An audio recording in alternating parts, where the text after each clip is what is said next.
Good afternoon. Welcome to my vlog. Dito kami sa Marriott, guys. Graduation ng anak ko.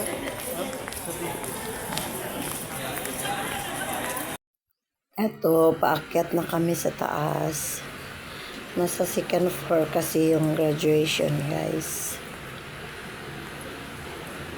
Dito na kami sa escalator. Going upstairs na kami, guys. Ayan, yung mga kasama ko na sa una.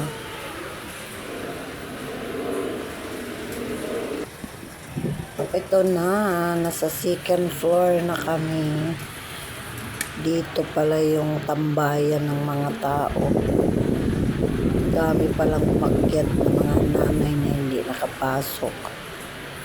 Yung mga nakapasok yung may mga pin lang. Kami na walang pin, nandito lang kami sa labas.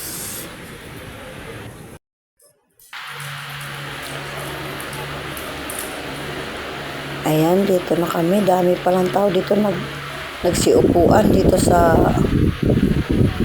sahig lang. Carpeted kasi.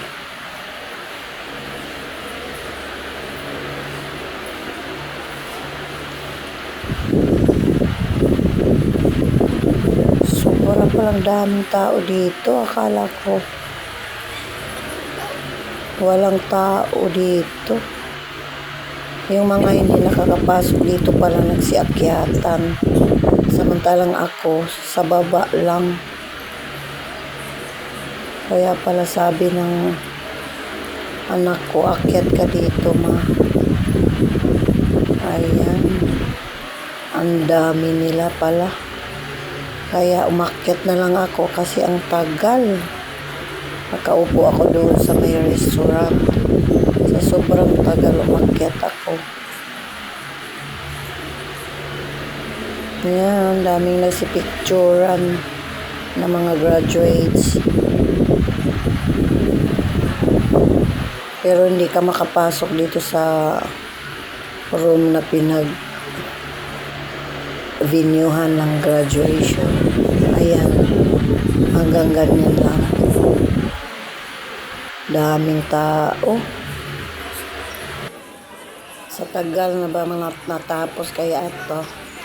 Tatanong na kung kailan ba matapos. Pero patapos na daw. Ayan, bababa na kami. Sa wakas, tapos na din. Alas 7 na ng gabi. At kakain na kami, hanap pa kami makainan. Super gutom na talaga kasi mas maybe pa kami kumain kanina. Naglalakad na kami dito sa ground floor. Ayan, ay. Wala pa pala na pin.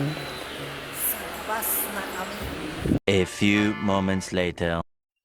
Andito na kami, guys, sa restaurant, Banana Leaf Restaurant. Gutom ng mga person, guys, sa sobrang tagal patapos ang graduation. Ito, habang nag-aantay, ayan, bubuksan na ng anak ko ang kanyang graduation gift. Habang nag-antay kami sa mga order namin na pagkain. Grabe, guys, talagang gutom na kami dahil 9 o'clock pa kami kumain ng umaga. Tapos natapos ang graduation alas 7 na ng gabi. Kaya sobrang gutom na talaga. Dito na kami. Kakain na kami, guys. Thank you for watching. Don't forget to subscribe, comment, and like, and hit the bell button below para maging updated kayo sa aking susunod na video.